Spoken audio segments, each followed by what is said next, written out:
君宝，富贵之门已经打开了，就是你走不进来。这种富贵我不要，所以一直没有用的。再问你一次，你肯不肯跟我一起打天下？我叫董天宝，世人都骂我心狠手辣，说我背叛兄弟，长臂出猎，残杀伙伴，是个十恶不赦的恶魔。可谁又曾给过我更好的选择？在这个不讲理的世道，只有拳头够硬，才能不被别人欺负。小时候因为家里贫穷，我不得已才剃度当了和尚。师傅领我入寺的第一天，就指着一个小和尚，让我叫他师兄。我心里不服，明明他比我小，凭什么先来2天就能决定尊卑？哥，我比你高，而且我也比你大，为什么要叫你师兄啊？我也搞不懂哎，师傅说这是规矩啊。于是我逼君宝改口叫我师兄，他温和的答应了。那一刻我才明白，这世道争与不争，结果天差地别。后来我就和君宝成为了好兄弟，一起练功，一起吃饭，一起睡觉。但与君宝不同的是，他练功只为强身健体，图个酣畅淋漓，而我每招每式都憋着一股气。我的目标很明确，我要出人头地。期间我不仅偷学师伯的般若掌，还比别人更加用功练武，只为在接下来的达摩院比武中获得少林第一武僧的荣誉。不过正是这次比试，彻底破碎了我的少林功夫梦。第一场由天宝对心宝，大西瓜倒霉。秦将在比武中，心宝武功本就不如我，几招下来他就招架不住。我以为胜券在握，没想到他向我撒了一把石灰，还好我反应快，没被弄瞎眼睛。比武切磋本来应该点到为止，但心宝竟然不讲武德，我也就不必留手。于是我使出全力，把他打得重伤吐血。正当我想要再出手时，却被师伯拦下。你出招太狠毒，根本就不适合练武，我要赶你出罗汉堂。师伯，求求你不要，是心宝先耍诈的。他这句话彻底激怒了我，明明是心宝先耍诈，却因为是他徒弟，他就视而不见。我出手略微重了点，他就要赶我出罗汉堂。我不服，想要争辩，他却说我不尊重长辈，对我招招暴击。君宝见状上前相劝，也被他震开。这时我愤怒值已经叠满，于是使出偷学掌法。波罗掌！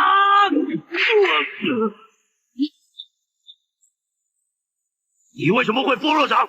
我就说你瞎了，偷学你武功都不知道。天宝，我话音刚落，我就知道他要公报私仇，竟命令其他师兄弟使出罗汉棍阵来对付我跟君宝。少林罗汉棍阵乃少林第一大阵，多人组合，威力巨大。幸亏这些年我和君宝勤学苦练，才勉强在各师兄弟的棍阵中支撑片刻。不过随着棍阵的加速变化，我和君宝渐渐坚持不住。就在这时，师傅绝远跳出来救下我们。师傅，还不快走！绝远！纵容门徒胡作非为，徒弟是你的，我看你怎么跟方丈交代。之后我和君宝就被逐出少林，师傅过来送我们。临别之际，他知道我争强好胜，平时比较心浮气躁，于是赠我一部心法。记住，凡事要以清净心对待，修行不一定要在少林寺。你们走吧。我表面应承，可他不知道乱世之中清净即是妥协，这不符合我的做人准则。离开少林寺后，我和君宝好似无根的浮萍，根本不知道去哪里。我俩在街上闲逛时，突然看见一伙恶霸欺负几个百姓，有个女侠看不过，就开始行侠仗义，可她武功平平，没几下就被恶霸打得处于下风。我和君宝看不过，当即出手。你们不要打他，要打我，打就打！君宝一身硬气功如火纯青，几个恶霸没几下就被他打飞。另一边，我救下了这位姑娘，她回过头的刹那，我就被她吸引了。后来我才知道，她叫小冬瓜。不料这时一群官兵追了过来，没想到这群恶霸还有这场关系，无奈我们只能风紧扯呼，可官兵就像狗皮膏药一样粘着我们。还好小冬瓜灵机一动，利用马尾给我俩装扮了一下，才蒙混过关。就在这时，大太监刘瑾出街示威，无数手下为他开道，他则坐在轿子里一尘不染。这种威风的场面深深牵动了我的内心。他就是这里的土皇帝，镇守太监刘瑾。如果不是和自威风就好。那你去当太监呢？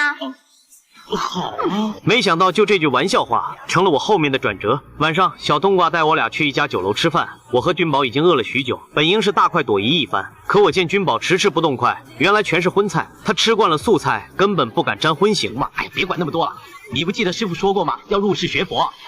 我不入地狱，谁入地狱？就这样，我彻底破了婚戒，也为我后面破其他戒埋下了伏笔。就在我们吃得正欢时，竟看见了千里寻夫的秋雪与她丈夫见面。原来之前他们是一对恩爱夫妻，现在丈夫为了荣华富贵，入赘给了刘瑾妹妹。秋雪本想把情还给她彻底了断，可刘瑾妹妹不依不饶，两人还大打出手了起来。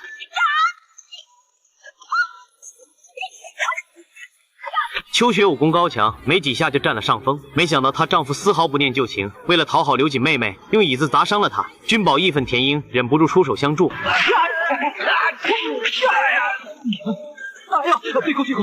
不料没一会儿，大批官兵就闻讯赶到，我们无奈只得跳窗逃离。摆脱追兵后，夜色已深，小冬瓜把我们带到了一家客栈。我和君宝仔细一看，这不就是我们刚刚逃跑的酒楼吗？后来我俩才知道，原来这是小冬瓜的大本营。他让我俩今晚就打地铺将就一下。我和君宝本就穷苦出身，有个地方睡已经很好了，但君宝却以为人家会让我们常住。人家只是让我们睡一会儿，没说还养我们一辈子。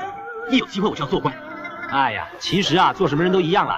只要问心无愧，开心就行了，管那么多干什么？虽然是简单的争论，却让我睡不着觉。我不像君宝心思那么单纯，我有着自己的目标。后半夜里，呜的声音把我俩吵醒。我俩靠近一听，原来里面几人是劫富济贫的好汉，他们偷了刘瑾的财宝，准备分给穷苦人家。我本想做点什么，君宝让我不要多管闲事，这才作罢。白天我和君宝走在大街上，看着他们的缉拿画像，我虽然没有说什么，但仿佛在心里已经萌生出什么想法。为了不白吃白住，我和君宝打算当街卖艺，充当人肉沙包，让别人打，来换取一些零花钱。因为有少林功夫打底，所以普通人打我们根本没事。眼看钱越来越多，我和君宝非常开心，正弯腰捡钱时，不料一个人踩住了我的手。我抬头一看，原来是刘瑾身边的大官，他要我们交税，什么个人所得税、官地税、娱乐事业税等，一共150文钱。君宝一听不情愿给，我连忙叫住了他。大人，我们身份卑微，跟天斗跟地斗，就是不敢跟官斗。这大人您收下。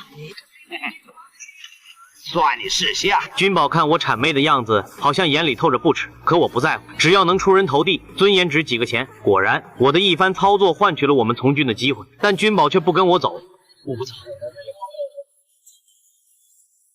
等我做了大官，一定会来找你。我知道这一刻他看不起我，但我明白这是我的机会，我必须抓住。希望你洁身自爱。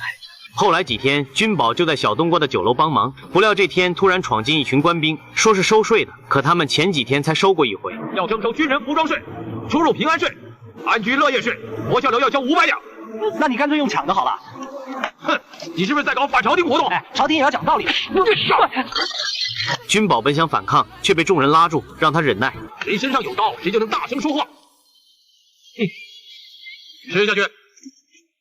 这一刻，君宝妥协了，嘴里嚼着待杀的馒头。或许此刻他会明白，我为什么拼了命的往上爬，就是为了有一天我们不再被别人随意欺负。没想到这个关头竟得寸进尺，为了脏馒头还不算，还要逼君宝给他磕头。此刻秋雪忍无可忍，率先出手，君宝也愤怒值攒满，对这位关头拳拳暴击。其他官兵见状纷纷出手。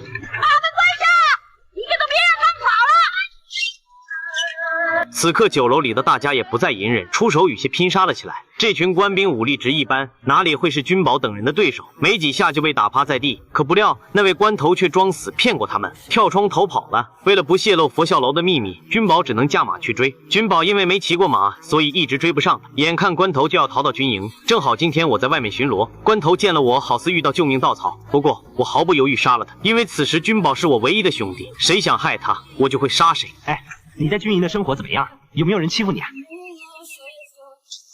从小到大，只有我欺负人，谁敢欺负我？我只能这样回答。虽然我在军营受尽屈辱，但这些都是暂时的。我喜欢现在的生活，可以认识这个世界。我知道自己需要什么，总有一天我一定要得到。之后我劝君宝少跟佛笑楼那群人来往，因为我知道总有一天他们会站在我对立面。后来军营举行大比武，我知道机会来了，于是毫不犹豫上台挑战。公公，小人董天宝，赶紧刀捅门成全。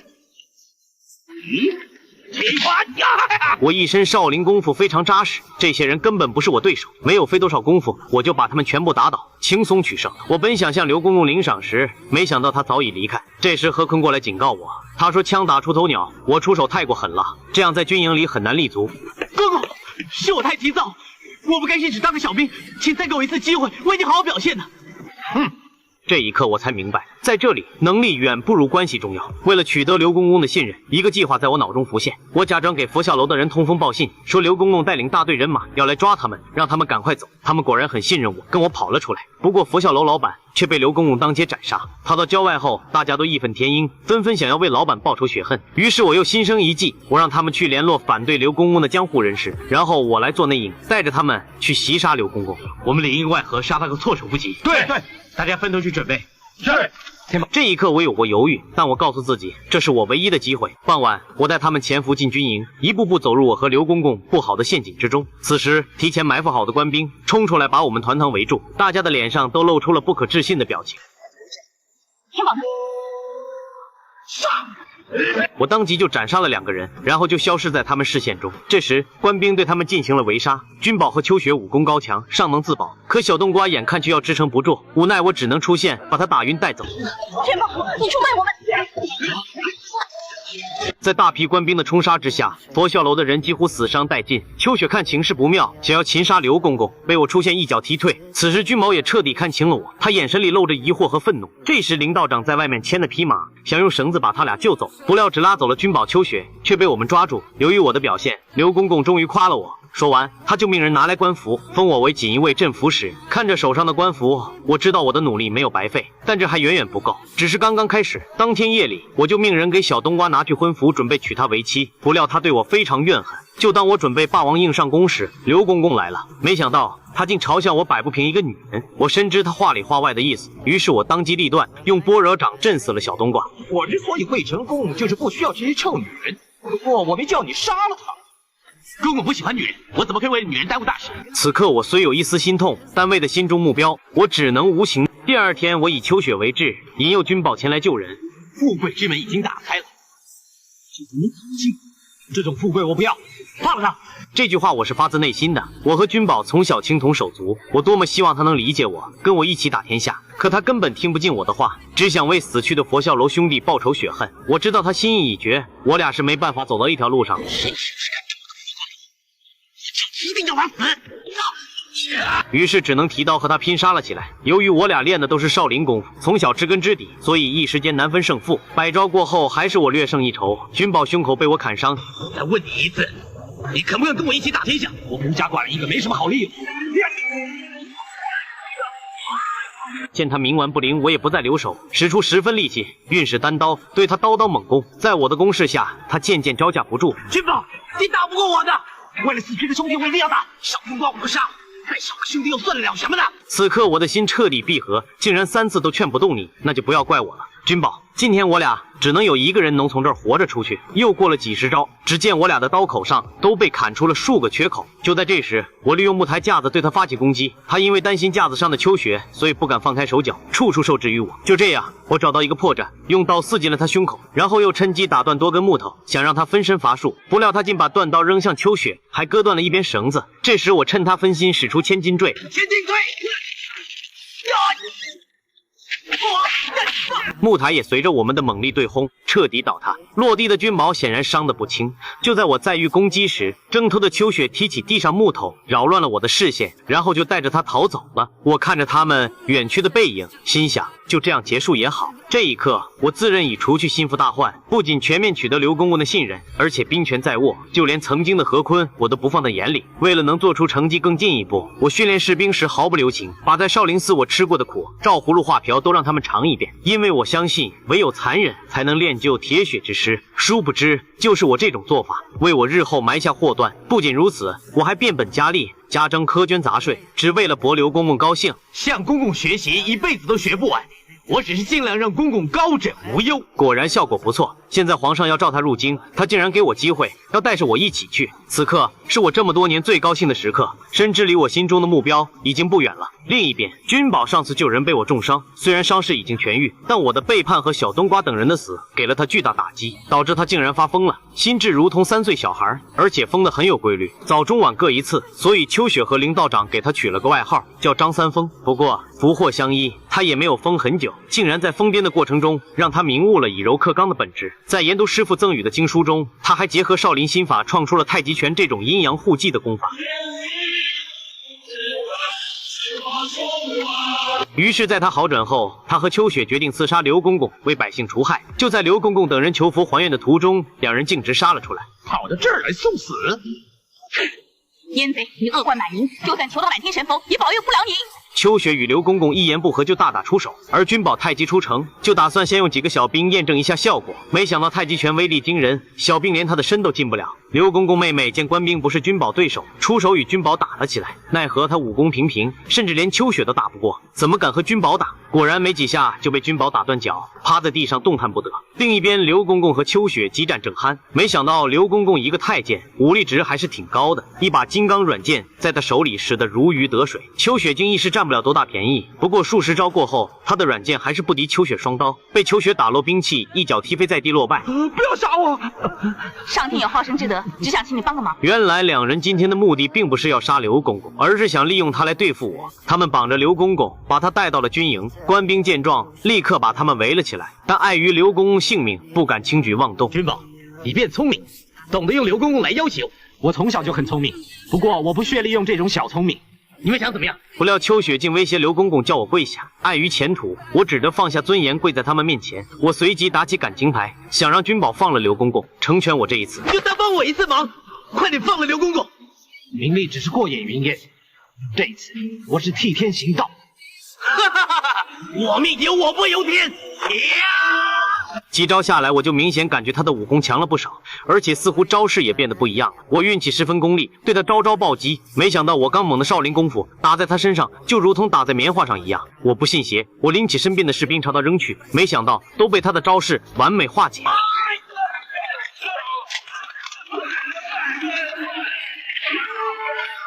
就连我也数次被他击倒。此刻我终于忍不住问了他：“这是哪门子拳法？”无根无极，万法自然。太极。我深知现在的我已经不是他对手，正面对决我没有任何优势，于是我把他引上了绳网，因为我每天都在上面训练士兵，可谓轻车熟路。而君宝对于绳网作战一窍不通，我只要寻找机会就能把他打败。果然他一开始站都站不稳，移动处于下风，可我还是低估了他。没多久他就发现了窍门，利用太极以柔克刚的理念，迅速站稳脚跟，还使出了4两拨千斤，将我重伤。借力用力！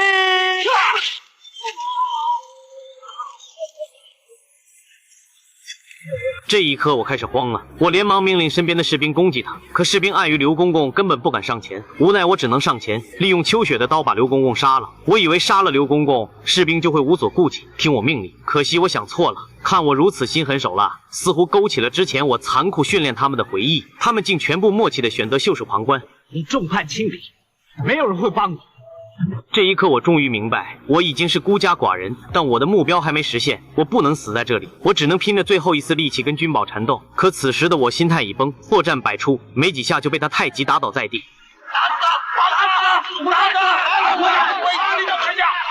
没想到这些士兵对我的怨恨如此深，我不明白我做错了什么。残酷训练他们不是为了让他们变好吗？我究竟哪里做错了？没办法，为了活命，我只能向君宝求饶，用以前的情谊打击感情牌。果然，他眼神松动了，于是我趁他松懈，抄起地毯把他包裹住，又用数根长枪刺向他。我以为这一击他必死，没想到长枪被他双手悉数接下。我的举动彻底激怒了君宝，他不再留手，踢了我好几脚。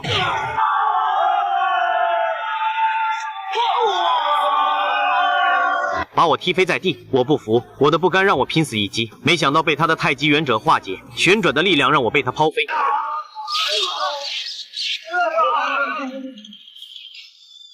就这样，我董天宝的生命结束了，而他们的举动似乎大快人心，士兵们竟主动给他们让开一条道。难道这就是所谓的得民心才能得天下吗？我究竟哪里做错了？在这个人吃人的世道，难道努力向上爬不对吗？或许在长枪贯穿我身体的瞬间，我才明白我的努力方向没有错，只不过方法错了。我可以通过正当的手段实现自己的目标，但不应该出卖兄弟，也不应该草菅人命。我和君宝就如同人性的两面，也好似太极，阴阳两仪。他选择了理想，我选择了现实。其实没有绝对的对错之分，只不过实现的路径不一样而已。后来，君宝成了太极宗师，还开创武当派，成为了鼓励后世的榜样，而我却成了警示后人的反面素材。无所谓了，至少我为自己真正努力过。